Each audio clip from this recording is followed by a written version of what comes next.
mtangazaji. Kwa majina naitwa Neema Morris Mageka, ni mtaalamu wa afya ya akili au mratibu wa afya ya akili katika hospitali yetu ya wilaya Newala. Tukianza na nini maana ya afya ya akili, inahusu ustawi wa mtu katika ngazi kuu tatu. Ndio. Nafsi na utashi, akili na fikra, mwili na hisia. Hivyo basi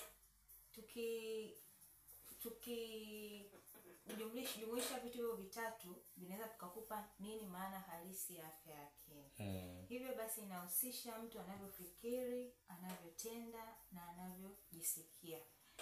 Kwa hiyo basi tunaweza tukasema kwamba afya ya akili ni ile ambayo inamwezesha mtu kujitambua kuhusu uwezo au vipaji, hata udhaifu alionao au anachopenda na asichopenda.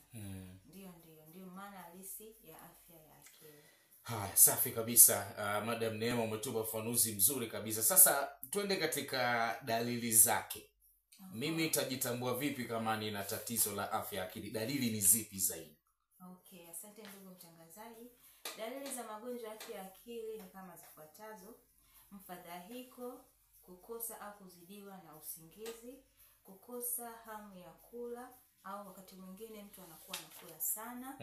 Pia kupoteza kumbukumbu, kuwa na hasira za haraka, kutojumuika na watu au kujitenga.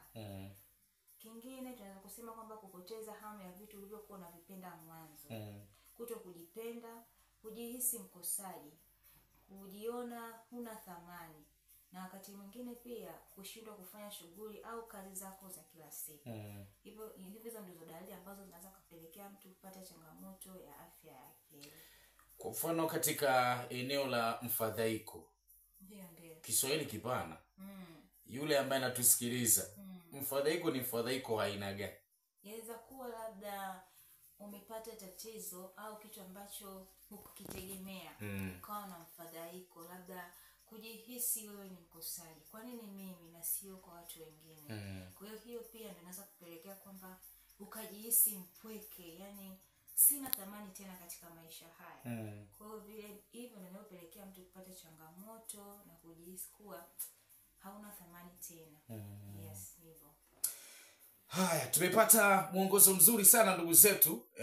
Na huu mwongozo sasa ndo unatupeleka taratibu hadi tunapoelekea tamati. Kama utakuwa na swali lolote, si vibaya, una nafasi ya kuweza kushiriki na sisi katika jumbe fupi ya maandishi 0621185840. Leo nitaweza kuruhusu pia na katika upande wa simu, kwa sababu hili jambo linatuhusu sisi wana Kusini na Watanzania kwa ujumla. Asante mtaalamu wa afya akili Madam Neema Mageka. Sasa natarudi kwako sasa, afisa mtaalamu mwenyewe, mratibu wa elimu Manda Beatrice Mahili.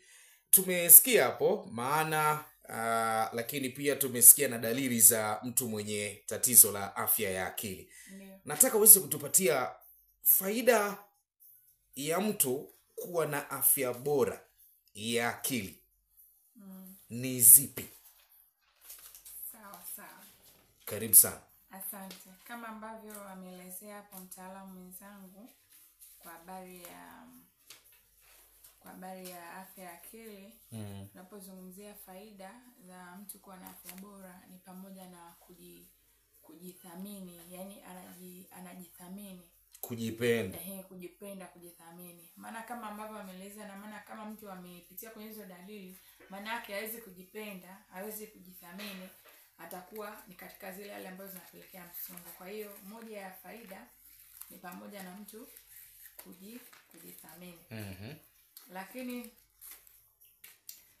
faida nyingine, kuna umuhimu sana kuweza kupata hizi faida, kwa sababu ukiangalia katika maisha yetu ya kila siku, hizi changamoto hizi tunakutana nazo hizi.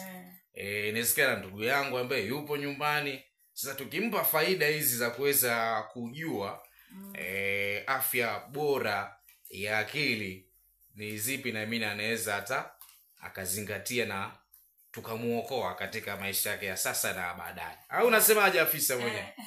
Faida nyingine, mtu anaweza kuwa na uwezo mzuri wa kufanya maamuzi bora. Kwa sababu mtu anapokuwa ana shida au anapata sio afya akili, maamuzi pia yanakuwa ni mtihani, kwa sababu unapozungumza afya ya akili na maana unagusa pia moja kwa moja kwenye ubongo. Ubongo pia unahusika kwenye kiungo cha kuweza kumsaidia mtu kufanya maamuzi, kwa sababu unapeleka habari kwenye speech, mtu kuongea lakini kufikiri. Kwa hivyo hiyo ni moja ya faida kwamba unaweza kufanya maamuzi sahihi, kwa sababu maamuzi sahihi yana manufaa katika yale ambayo unatamani yafanyike. Lakini faida nyingine, mtu anaweza kuwa na utulivu. Utulivu ni kitu ambacho kinahitajika sana kwa mwanadamu, kwa sababu pasipo utulivu mambo mengi huwa yanavurugika. Ndio. Kwa hiyo mtu anaweza kuwa na utulivu, lakini anaweza akashughulikia ule mfadhaiko. Ameelezea hapo kwamba mtu anaweza kupata mfadhaiko kutokana na hali au hatua mbalimbali amepitia. Huenda alipoteza mtu wa muhimu kwenye maisha yake wa karibu kwa kufariki, au kwa hali zozote za mahusiano. Kwa hiyo anapokuwa ana afya ya akili ambayo ni njema au ni bora, anaweza kushughulika na mfadhaiko wote, kwa sababu ile ubongo wake na ufahamu wake unakuwa katika hali nzuri ambayo inaweza kufanya kushughulikia ile tatizo na kuweza kulitatua. Asante mratibu kwa kuweza kutupatia hizo faida safi. Lakini lingine, anaweza kuwa na uhusiano bora na wengine. Maana ukishaona labda mtu anaanza kujitenga, hiyo ni shida. Kwa hiyo kushirikiana na wengine au kuwa na uhusiano na watu wengine pia ni moja ya faida ya kuwa na afya ya akili, kwa sababu unaweza kushirikishana na kwenye hiyo changamoto au tatizo ambalo unakuwa nalo, linakuwa sio la kwako peke yako. Kama yuko mtu unamwamini ambaye anaweza kushika mkono kumshirikisha, na maana anaweza akakuvusha, akakupa ushauri na akakusaidia kufanyaje kuweza kuvuka kwenye hizo hali ambazo unapitia, ambazo mara nyingi kwa nje hatuzioni, ila ni nafsi ya ndani. Nafsi ya ndani inakuwa inapata huo mfadhaiko. Kwa hiyo ukiwa na uhusiano ukiwa na afya bora, inakusaidia pia kuwa na uhusiano mzuri na watu, na furaha na kujipenda kama ambavyo nimeeleza hapo mwanzo. Asante. Sasa Madam Neema, kwa kuongezea katika hizi faida ambazo amezizungumza hapa mratibu Beatrice, maeneo mengine ni yapi zaidi katika eneo la faida? Eneo la faida kagusia yote muhimu yote kagusia. Haya, sasa niambie nini kinachopelekea sasa mtu anapata na tatizo la afya yake? Vipo vitu vingi sana vinavyopelekea mtu kupata changamoto ya afya ya akili, hususan katika mfumo wetu wa maisha yetu ya kila siku. Jambo la kwanza tunaweza tukasema kwamba ni hali ngumu ya kimaisha. Kwa hiyo ni sababu ambayo inapelekea mtu kupata changamoto ya afya ya akili. Nikielezea kwa kidogo, inaweza kuwa labda baba katika familia alikuwa na uwezo wa kupata kiasi fulani katika kipato chake. Kwa bahati mbaya, labda kile kipato alichokuwa nakitegemea kwa siku kikapungua au akaachishwa kazi.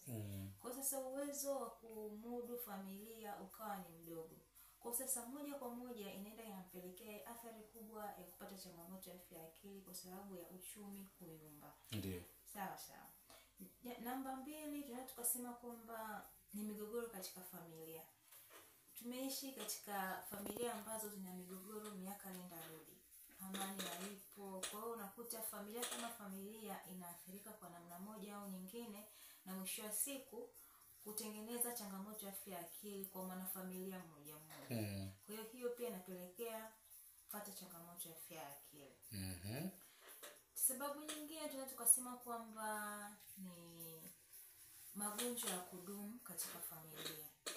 Kuna mtu ambaye anaweza kafika katika eneo la kutolea huduma akaambiwa wewe una changamoto hii. Sasa pasipo kuwa na uwezo wa kuhimili ile tatizo, akapelekea akapata changamoto ya afya ya akili. Au hata familia kama familia wakawa wanamuuguza yule mtu kwa muda mrefu. Kwa hiyo inaweza kapelekea mmoja wapo akapata changamoto ya afya ya akili. Ndio mtangazaji. Haya, tumepata nini hapo ndugu zangu? Kikubwa tumekipata Haya, bado tupo hapa. Lazima tuweze kuelewana vizuri katika ile eneo. Sasa